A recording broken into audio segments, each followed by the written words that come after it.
Hindi susi ang kasal para sabihin kayo na habang buhay. Dahil ang totoo niyan, kahit batas, walang magagawa kung hindi talaga sila itinadhana sa isa't isa.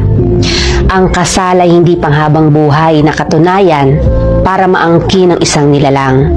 Ito'y isang papel na nagbibigay ng karapatan sa mga taong nagmamahalan na kadalasan sa una lang nararamdaman at kalaunan nauuwi rin sa hiwalayan. Dala ng hindi pagkakaunawaan.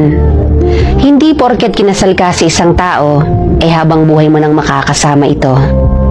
Dahil kung minsan, isa lang pala siya sa magiging daan para makilala niya ang talagang taong nakatadhana para sa kanya.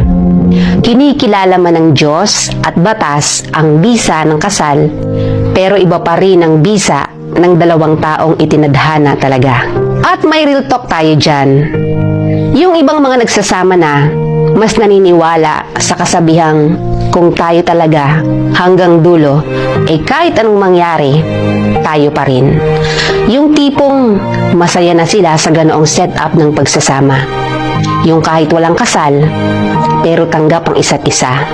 Yung kontento at may respeto. Kahit walang kasal, pero alam nila yung salitang tiwala at pagmamahal.